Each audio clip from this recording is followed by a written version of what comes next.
The Adam Schiff mortgage fraud story has gained a lot of traction this week. It's been reported that the director of the U.S. Federal Housing Finance Agency, FHFA, sent a letter to Attorney General Pam Bondi and Deputy Attorney General Todd Blanche in May, citing alleged misconduct by Democrat Senator Adam Schiff. The claim is that Schiff committed mortgage fraud by misrepresenting his primary residence. Mortgage documents claimed he was a primary resident of both Maryland and California at the same time in order to gain lower interest rates and receive tax benefits. President Trump said this on X. Mr. President. We want Adam Schiff brought to justice. I would love to see him brought to justice. I'll tell you what, I think Adam Schiff is one of the lowest of the low. I would love to see him brought to justice. He's a dishonest, crooked guy. I don't know about the individual charge, if that even happens, but Adam Schiff is a serious lowlife. And it was here on Fine Point 9 months ago that Seamus Bruner gave the exclusive. Here's a flashback. Now, many lawmakers keep a place in Washington, especially if they represent a state from far away, like Schiff does. But only one of their homes can be considered their primary residence. And if you're a lawmaker, your primary residence must technically be in the district you represent. Makes sense. But if you keep two primary residences, you are able to manipulate the system, get lower mortgage rates. And this is exactly what Bish and Stubbins allege. This story emerges as Schiff runs for the U.S. Senate against a backdrop where California homelessness has hit record highs and cost of living has driven Californians out. The ethics complaint lists apparent discrepancies in Schiff's voting record, where Schiff claims both homes in Maryland and California as primary residences between 2002 and 2013.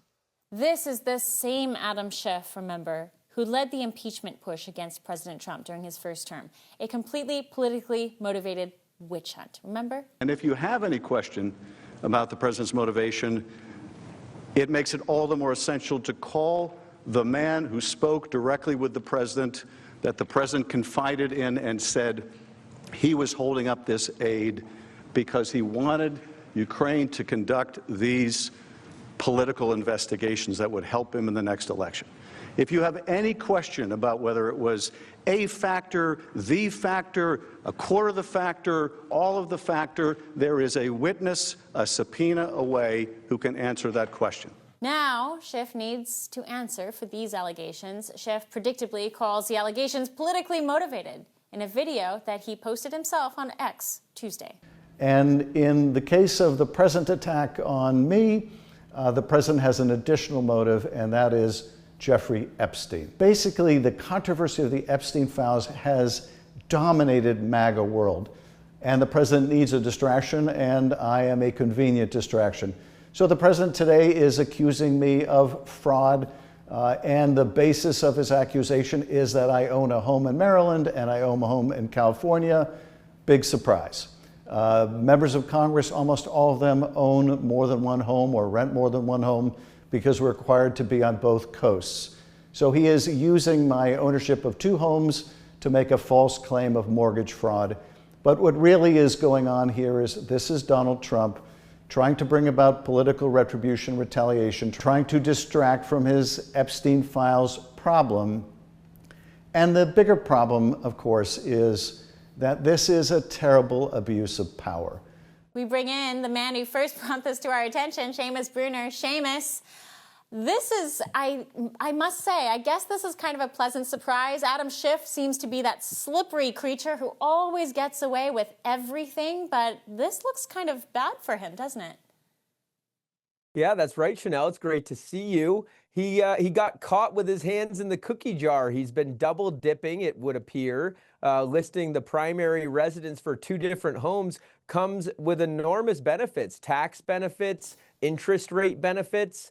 On a mortgage, you're supposed to pay more on the second home. Well, if they're both your primary home, you get a lower interest rate. That could amount to tens of thousands of dollars over the more than 1 decade he's been doing this. And there's all kinds of other problems besides mortgage fraud. You've got potential voter fraud, and like where was he supposed to be living? Where was he supposed to be voting? And then I've been through the dozens and dozens of pages on these mortgage applications. He signs his name on every single page. Those look to be misrepresentations, at least on one of the homes. And so those are potential, fraud and perjury charges, each one of them. Now, where this gets interesting is that Joe Biden, on his way out the door, or his auto pen, gave Adam Schiff a pardon, one of these crazy blanket pardons. Right. That creates a whole new interesting scenario in which Adam Schiff can't plead the fifth, according to many constitutional experts, because he doesn't have the legal jeopardy of criminal fraud charges. He can't plead the fifth, so he may be compelled to testify and admit to these wrongdoings. You know, Adam Schiff has claimed to be very transparent about this entire thing, but what grounds at this point does the DOJ need to pursue to get a conviction? I mean, we've talked to John Stubbins, and he's the initial person who kind of brought this to everyone's attention with his co-investigator out in California, and he's responded to my questions about the black and whiteness of this, right? You've poured over these mortgage documents, the signatures are there, the check boxes are there. It seems like a pretty clean case, but it does look like the preemptive pardons might throw a wrench in this whole thing for the DOJ. Yeah, again, it's sort of an unprecedented scenario here where someone's being pardoned for a crime that nobody had accused them of yet. And so we don't really know how the pardons will stick, especially given the auto pen implications. I mean, everybody knows that Joe Biden would pardon his family members because that effectively pardoned himself. But did he know he was signing a pardon for Adam Schiff? Was this Neera Tanden just feeding the Adam Schiff pardon into the auto pen? Can it be invalidated? Those are questions that I know many people are looking into right now. You bring up a very interesting point, and this may be a question for a constitutional attorney. And again, this is unprecedented legal terrain. But the pardon that President Biden issued was a, quote, preemptive pardon. If it was just a clean pardon, it would have, I guess, pardoned Adam Schiff for things that were to happen.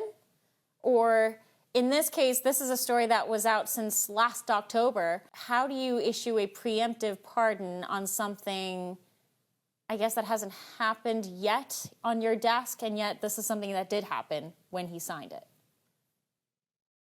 Right. The pardons under Clinton were the ones that were most legally challenged and legally tested. There was a lot of pay to play that Bill Clinton took money to give out pardons. And time and again, the system has ruled, the courts, the Supreme Court even, that the pardon power of the president is absolute. Biden has pushed this to limits never before seen, and so they haven't been tested before. I think most people would agree that you can't pardon people into the future for crimes they have not yet committed, and it's also really bizarre to be giving these blanket pardons where any and all possible crimes that may or may not have been committed in the past are just get out of jail free cards for Adam Schiff. Now, where Adam Schiff, first of all, to answer your previous question, he has not been transparent. He's been covering this up for over a decade. He quietly admitted in 2020 when he reclassified his Maryland home as his secondary residence. He didn't admit to anything. He just changed the documents and hoped it would go away. And every time he gets asked about it, he says it's not an issue. It clearly is an issue. You or I would go to prison if we committed mortgage fraud. Many people do go to prison for committing mortgage fraud. The Baltimore prosecutor, Marilyn Mosby, was recently pled guilty for committing mortgage fraud. Letitia James is in big trouble right now, actually, ironically, for this charge. So here's where it could, I don't know about the future, preemptive pardons. If Adam Schiff were to commit perjury about this issue now, I think he could be charged criminally. But as it stands, the pardon will protect him. But it also, as I mentioned earlier, raises this Fifth Amendment question. Is he allowed to plead the Fifth if he faces no legal jeopardy? Many believe he could be held in contempt, whether it's of Congress or of a civil court, for refusing to address this issue. And at the end of the day, I believe Adam Schiff will pay a fine. It would be just if it was a hefty fine, and there will always be a blemish, an asterisk next to his name, and we know that politicians hate having alleged mortgage fraud type charges next to their name. Well, the last time we talked about this, Seamus, I think we did a brief survey of how this is not a new trick in the politician's playbook. It was almost like if you look at people like Letitia James, like Adam Schiff, they seem to be acting under the assumption that this is okay because their colleagues may be doing it also. Congress is no stranger to congressmen playing it fast and loose on their mortgages.